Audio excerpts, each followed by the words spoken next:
안녕하세요. 저는 평소 스님 유튜브를 통해서 정신적으로 많은 도움을 받았습니다. 네. 감사합니다. 제 고민을 말씀드리겠습니다. 저 2달 전에 아버지가 돌아가셨습니다.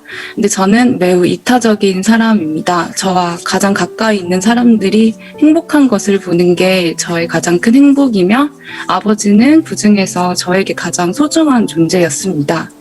저의 유일한 취미는 아버지와 이제 같이 일 끝나고 도란도란 술 먹으면서 하루를 마무리하는 그런 삶이 전부였습니다.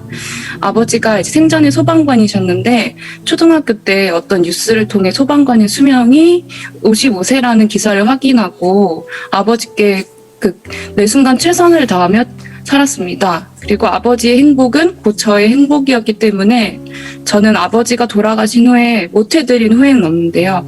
아버지를 이제 기쁘게 해드리고 싶어서 최선을 다해 살아왔던 날들이 자꾸만 생각이 나서 길을 가다가 버스를 타다가도 계속 눈물이 납니다. 그래서 아버지께서는 이제 이남 5녀 중 5째로 이제 결혼하시기 전까지 할머니에게 모든 월급도 드리고 할머니를 이제 돌아가시기 전까지 모시고 살았을 정도로 책임을 다하신 모습을 저희한테 보여주셨는데요. 그래서 할머니께 하는 모습을 이제 본받아서 저도 얼른 열심히 살아서 아버지께서 이제 돈으로부터 자유로우실수록 이왕이면 성공할 거면 우리 집안에서 제일 부자가 돼보자고 열심히 정말 살고 있었습니다. 근데 아버지가 이제 저에게는 하나도 책임을 못 지게 하고 혼자 떠나가셨는지 너무 밉고 이제 제가 아버지가 돌아가시고 가장이 되었어요.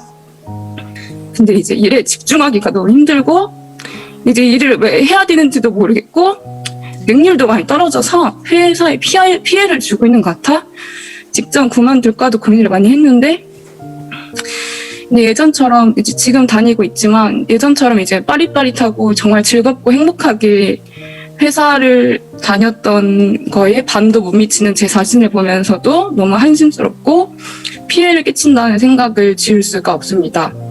이제 제 인생에 낙이 아버지였는데 없어져서 많이 외롭고 고독하고 허망합니다. 이제 다시 일어서려면 얼만큼 시간이 필요하고 어떤 마음가짐으로 살아야 할지 고민입니다. 네. 우리가 내가 좋아하던 또 내가 아끼던 물건을 하나 잃어버려도 섭섭하잖아, 그죠? 또 내가 좋아하던 애완용 동물이 죽어도 어때요? 울고 그러지 않아요. 그런데 내가 사랑하는 아버지를 잃었는데 어떻게 슬프지 않겠어요?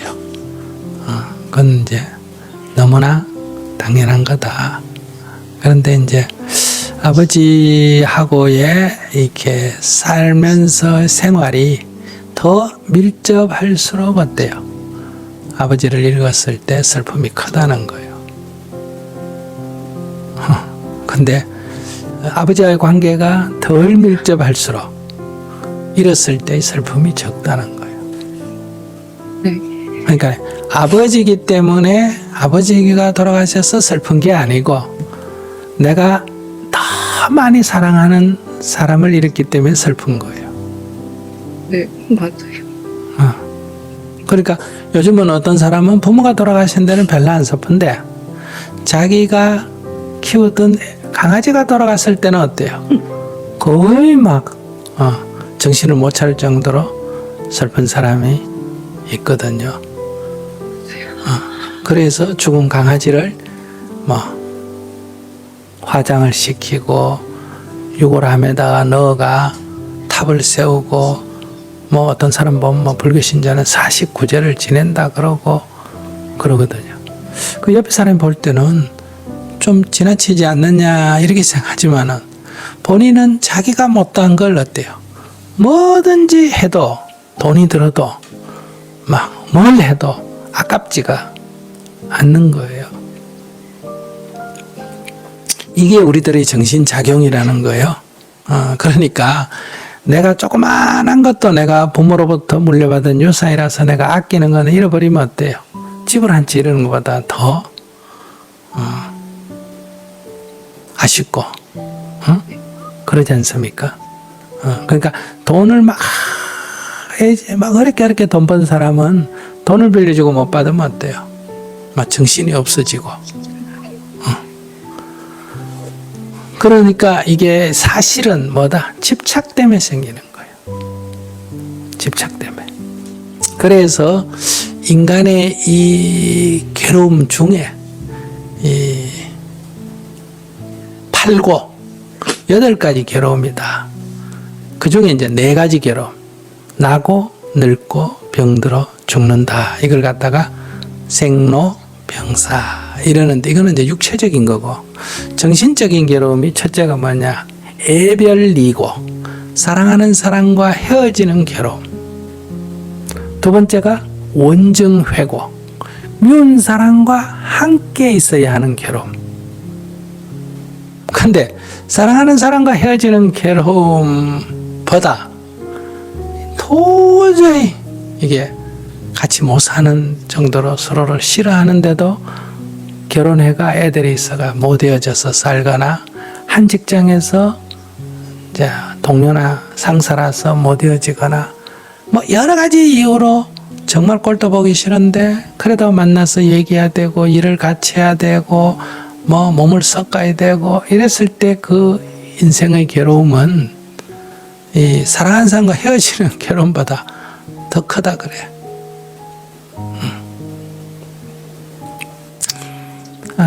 그 다음에 이제 자기가 얻고자 하는데, 뭘 추구하는데, 뭘 되고자 하고자 하는데 그게 뜻대로 안 돼서 생기는 괴로움.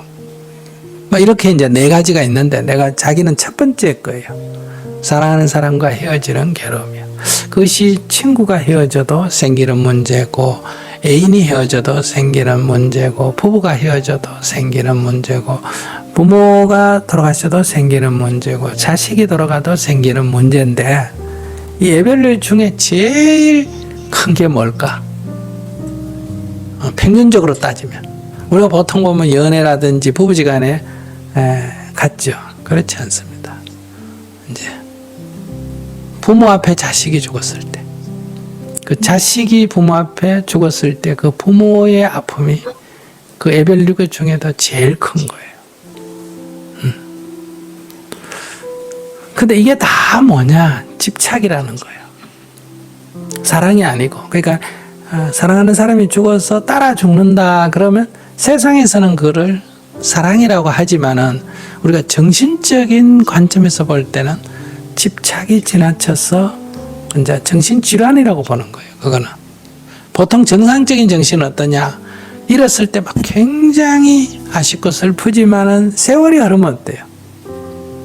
잊어지고 좋아져요. 그래서 우리가 뭐라 그런다? 막 아무리 달래도 막 울고 불고 하면 뭐란다? 아이고 나더라. 그건 뭐 세월이 약이다.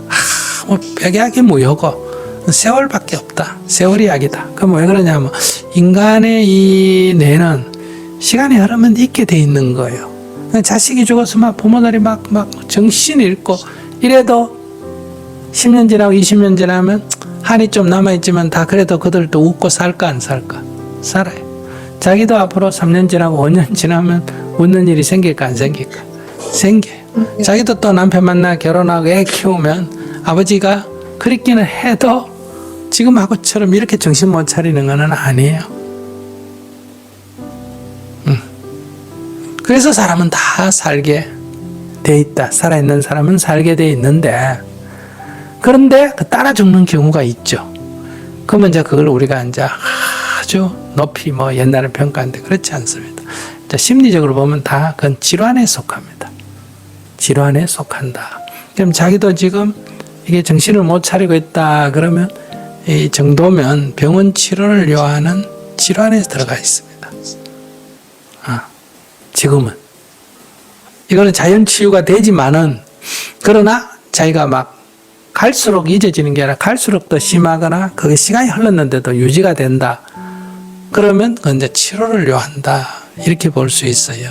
조금 이제 냉정해야 되는데, 자기가 내가 볼 때는 뭐 병원 치료도 필요하지만은 아까 같으면 그런 분은 병원 치료를 내가 권유하지만은 자기는 이게 사로잡힘이라 그래요. 아버지가 돌아가셨다는 그 생각에 너무 콱 사로잡혀가 지금 눈에 보이는 것도 없고 귀에 들리는 것도 없고 지금 이런 상태거든요. 그런데 이제 조금만 우리 한번 생각해 봅시다.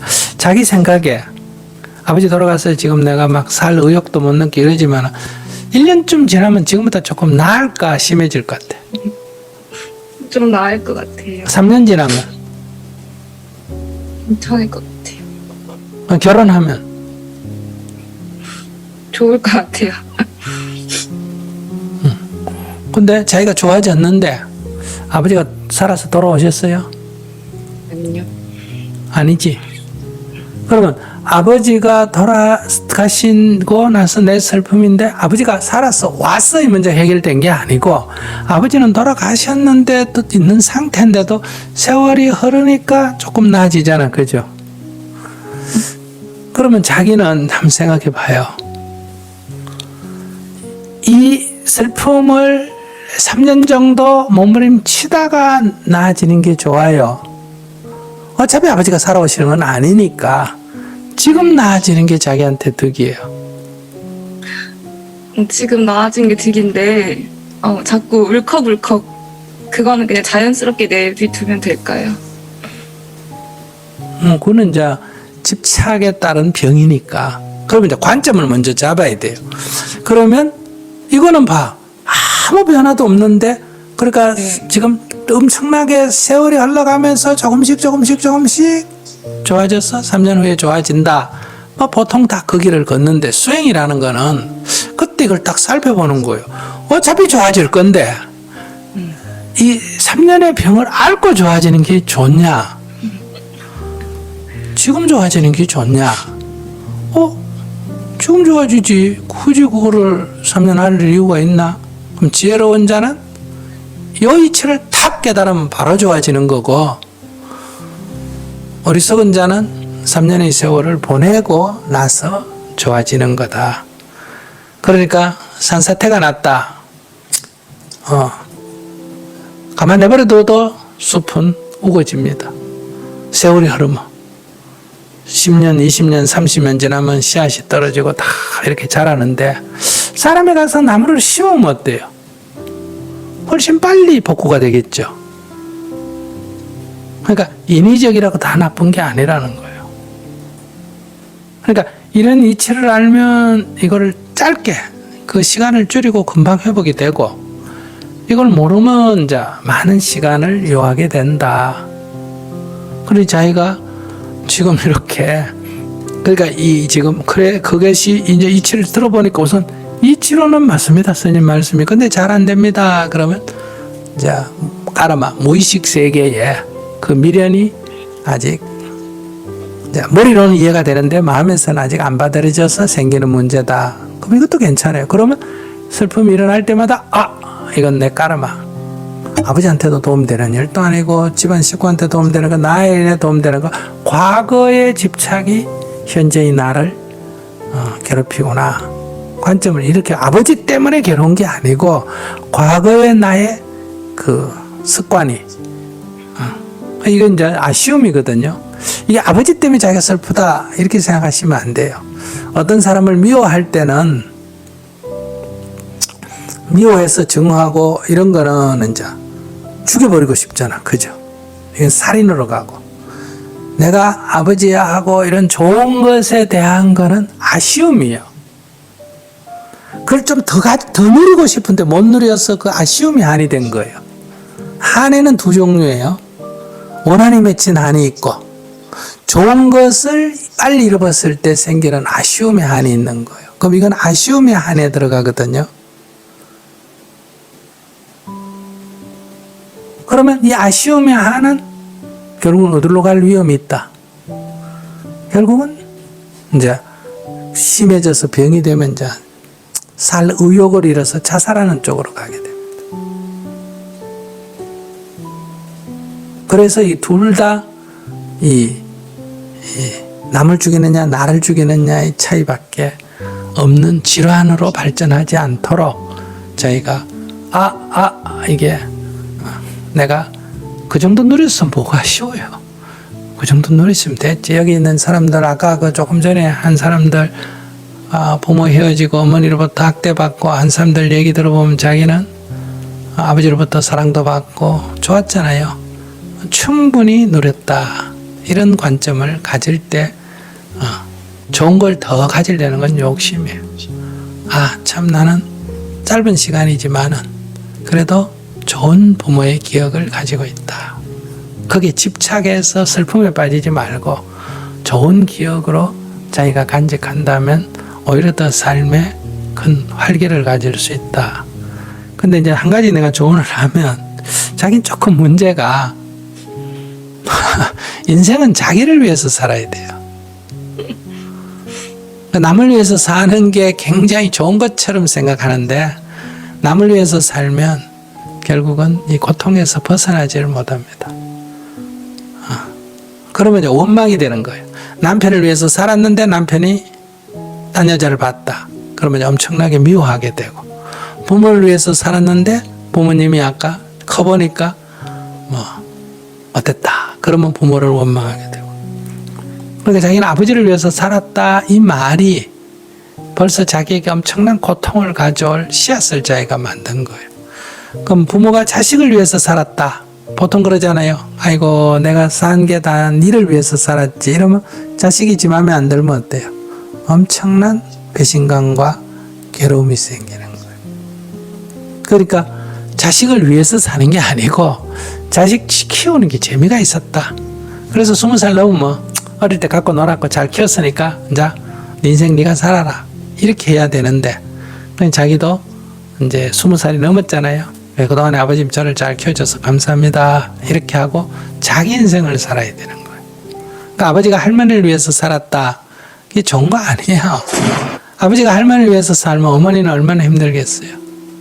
결혼을 했는데 이 남편이 나를 사랑해야지 늙은 여자를 사랑하면 그래서 고부 갈등이 생기는 거예요. 그거 다 좋은 거 아니에요. 그래서 정신을 조금 차려서 자기는 현명하고 효녀가 됐다 이렇게 생각할지 모르지만은 그거는 세상에서 칭찬받을 줄은 모르지만은 내가 볼 때는 어리석은 인생을 살았다. 그래서 오히려 아버지 계실 때 내가 내 인생을 살아야 되는데 아버지를 위해서 산다는 착각 속에서 살았는데 아버지 계시지 않으니 이제는 내 인생을 내 맘껏 살겠다. 관점을 이렇게 갖고 인생을 살아가면 좋지 않을까 싶습니다. 네. 네. 저는 이제 다시 예전에 일 재밌게 할 수 있을 시절로 돌아갈 수 있을까가 사실 제일 걱정이었는데 그게 제가 과거의 집착 때문에 계속 제가 돌아가고 싶지 않다고 생각이 들었던 것 같아요. 그냥 돌아가고 싶지 않다고. 그래서 이번에 좀 직장 그만두고 한번 살아보지 뭐. 직장 그만두고 해가지고 손해를 왕창 보면 정신이 좀 들지. 이래봤자 아버지가 살아오는 것도 아니고 아무 도움도 안 되는 아버지한테 도움이 되는 것도 아니고 나한테 도움이 되는 것도 아니고 그러니까 바보라는 거예요. 그거는 사랑이 아니고 집착으로 인한 지금 그러니까 아버지 돌아가심에 따르는 아쉬움이 자기를 사로잡아서 지금 과거에 매여 사는 거예요. 네. 그렇게 살면 자기만 이제 불행해지지. 그래서 아까 그 젊은이는 부모와의 나쁜 관계에 사로잡혀서 못 헤어나는 거고 자기는 부모와의 좋은 관계에 사로잡혀서 못 헤어나는데 내가 볼 땐 똑같은 거예요. 네. 똑같은 나쁜 악연으로 만나가 못 헤어나나 선연으로 만나가 못 헤어나나 못 헤어난다는 건 다 똑같은 거예요. 그래서 의식적으로 벗어나려고 빨리 노력하겠습니다. 노력한다는 말은 아직 못 벗어났다는 얘기예요. 벗어나버리면 노력할 것도 없어. 보면 딱 듣고 이거 바보 같은 짓이구나 하면 딱 벗어나버리면 노력할 게 뭐가 있어요. 아침에 일어나야지 이런 말은 일어났다는 거예요. 아직 못 일어났다는 거예요. 못 일어났다는 얘기예요. 여러분들은 내 누워가지고 일어나야지 이러고 있는 사람들이. 그건 내 애를 써. 일어나야 되는데 각오하고 결심하고 이래. 그러니까 인생이 피곤한 거예요. 각오하고 결심하지 말고 벌떡 일어나야지. 일어나버리면 일어나야지라는 말은 각오하고 결심할 일이 없어져요. 노력할 일도 없어지고. 그러니까 그냥 살면 되는 거예요. 그냥 일어나버리면 되는 거예요. 근데 일어나라 그러는데 일어나지는 않고 내누워가 그래요. 일어날게요. 일어나려고 노력하겠습니다. 앞으로 제가 열심히 노력할게요. 근데 결국은 누워있어. 그렇게 많이 노력하세요. 많이 노력하세요. 애쓰고. 감사합니다. 안녕하세요. 저도 질문자님처럼 사랑하는 어머니가 돌아가신 지 석 달이 좀 넘었습니다. 저 역시도 여전히 길을 걷다, 운전하다, 문득문득 눈물이 너무도 난답니다. 어떻게 이 슬픔을 감당할지 몰라 그래서 법륜스님의 강의를 더 열심히 듣고 있는지도 모르겠습니다. 스님의 말씀처럼 저는 감사하게도 어머니로부터 충분한 사랑과 행복한 기억, 좋은 가르침을 받았음에도 불구하고 사랑하는 사람을 떠나보내는 게 너무 아쉬워, 그리워서 집착을 하고 있는 거일 수도 있겠다라는 생각이 들었습니다. 어머니께서 열심히 저희를 보살펴 주셨던 것처럼 저 역시도 저의 아이들을 잘 보살피고 가정을 잘 꾸려가며 엄마로서의 책임을 다해야겠구나. 그리고 나 자신을 위해서도 더 열심히 살 수 있도록 노력해야겠다라는 생각도 들었답니다. 여러분들께서도 이 강연을 통해 너무나 사랑했던 사람 혹은 어떤 대상을 잃으시더라도 잘 극복하실 수 있는 깨우침이 되셨으면 합니다. 인생의 지혜로운 강연을 통해 보다 더 나은 나로 건너가는 시간이 되셨으면 좋겠습니다.